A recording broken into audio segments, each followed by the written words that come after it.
What's going on, guys? ShadowNinja here, and holy shit, did Bungie go absolutely hard with this vid doc with the reveal of a ton of new things, including a brand new season coming after Beyond Light, Season of the Hunt, and my boy Osiris. And not only Osiris, but ULDREN is finally making his return. It's crazy. It's kind of weird seeing how everything was in such the works since Forsaken, which is kind of refreshing and awesome to see. This narrative, this whole experience going forward is really heading in a direction I never thought was possible, and it is crazy. It is phenomenal, and I can't wait to experience this on November 10th and whenever the hell Season of the Hunt comes out. But let's start off with Beyond Light. There's a lot of new things. Now, when it comes to just the world itself, this looks massive. The attention to detail, the experience, the immersion, it's there. The story is gonna be there. There's a lot of promising scenes. Our Guardian is even talking more, which is looking great. Stasis, we got an in-depth look of what Stasis is, and we saw how you can customize Stasis itself. And honestly, this format, attributes, and everything, I'm really digging this format of, your super tree. Again, we haven't experienced this, I could be wrong, but so far on paper, on looks, this format of how we can customize our subclasses is really a big thing, and I'm all for it. I really hope they can transition this to Arc, Solar, and Void subclasses, as well as just continue to expand upon Stasis as they were saying. But in general, I think Stasis is a pretty big thing. What we don't understand is that we're adding a whole new element. This isn't just a subclass in terms of supers. This is a whole new element we can use for weapons, and it's gonna really change up the dynamic of this game, of PvE. And I think what Bungie's been doing in PvE is something we've been underappreciative. I've mainly been kind of a PvP player recently, but PvE itself, it's heading in some great directions, especially with Season of Rivals. PvE was becoming a very phenomenal thing, and I'm excited to see that moving forward. Now, another thing is we saw was some exotics. We got some in-detail look of the Stranger's Rifle, no time to explain, and the new sword. I forget the name of it, but I think this sword is going to be kind of the hot commodity, the hot exotic to get, just due to the fact that they stated that it has anti-barrier capabilities. So those of you that want to get into those or Nightfall ordeals, those Grandmasters, those Masters with anti-barrier bosses, or just enemies that are kind of like bosses, definitely want to have this in your setup. And this sword, I thought the sword meta was going to be kind of going away, but apparently they just love the sword meta, and the animations look cool. No Time to Explain also has some cool features, including, the trait it used to have in D1, as well as the fact that it can spawn an orb, and they say that you can spawn that with the Arc Soul, and then you can get a little fire team on yourself, and you could just be shooting. That's a pretty interesting dynamic. I am curious to see what people can do with this, because you can probably get some ridiculous shit PvE wise, maybe Crucible wise. We gotta wait and see with this new exotic.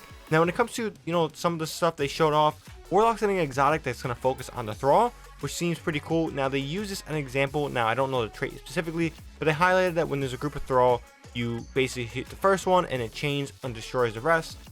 I'm curious to see if they start doing class-based exotics specifically to Hive. That will be, or like Vex and certain things. I think that will be awesome, because I think the problem with exotics is that they're great for, kind of abilities like Doom Marchers for Titans. It's great for mobility, and that's really all we care about, and that's the only thing you use. I would like to see exotics be a little bit more specific with enemy classes and things like that, just so we have more options, more build capabilities, and just more reasons to do new things in the game itself. I think if they focus on that, which it seems like they are, I will definitely be excited to see what exotics, what new gear come out in the future. One thing I was not expecting was the reveal of ULDREN, and we can do a little bit of catch up what's going on with ULDREN if you're curious. So at the end of Forsaken, basically, we were greeted with a mysterious scene and, things like that. It's always been known that ULDREN, at least to the lore, people that really care about the in-depth story, that ULDREN has been revived. But the thing about ULDREN now is that he is a guardian. You may be wondering, how is he a guardian? The dude killed fucking Cade. Well, into detail, that wasn't actually ULDREN. That was more of Savathun controlling ULDREN. It's kind of crazy, Savathun's how involved she's been since just Destiny 2 in general. It's absolutely absurd, since at least Forsaken, how in-depth and involved she is. And in Season of the Hunt, Osiris is come upon some really serious threats with the Hive. It's going to be tipping off, Savathun's domino effect to the end, to Witch Hunt or Witch Queen. So Osiris with Hive is going to be an interesting dynamic because he's mainly been with the Vex, especially with the time dimensions and everything. So seeing him with the Hive is also pretty cool. It's something he can dive into because the Hive and the Vex do have similar technology in terms of, like, you know, dimensions and things like that. But ULDREN coming back, what this also means is that there's a good chance we're going to see ULDREN at the end of the season of the hunt take up the Hunter Vanguard. This is based off the Hunters there, and kind of when, you know, Cade died, it was kind of just told that whoever killed him had to become a Vanguard. Now, Zavala does not know that he is alive yet, so expect him not to be the Hunter Vanguard just yet. But ULDREN doesn't recall what he's done, what he did. He's a white, brand fresh, new, clean. Remember how we were at the beginning of D1 or New Light, if you guys played it, you know, from New Light. That's us. That's him.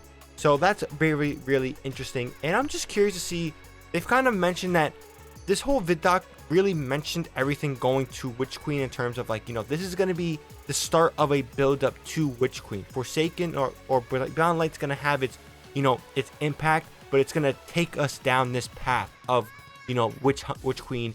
And I'm really excited to see how involved and how in-depth and how connected Destiny 2 is finally getting. I think this is something we all wanted in this massive expansion. I think it's going to be the biggest we've ever experienced, just for the fact that we're getting a new energy type with Stasis. We're going to get a brand new location that's been built since before Destiny 1, and it was supposed to be, you know, one of the locations, I believe, for one of the expansions for Destiny 1, but it got scrapped and they never did it. But yeah, there's a lot of weight going around, you know, this new location in Beyond Light. We're getting a lot of new things, and I think this is going to be probably the biggest expansion yet. I'm excited to see what Bungie's been working on all this time, making sure Beyond Light is right. But for more Destiny 2 content like this, news when Beyond Light, there's going to be a ton of videos coming out because there's nothing to do right now in Destiny 2. I love the game, but I can't really play it. There's nothing to do. But from this video documentary, holy shit, there's going to be so much stuff to do, cover, talk about. So be sure you guys are subscribed for all that good stuff. And like this video if you found it informative. And like this video if you're excited for ULDREN. Leave a comment down below why you probably hate ULDREN still, even though it wasn't him himself. But yeah, let me know down in the comment section below. Hope you guys have a good one. ShadowNinja here, and I'm out.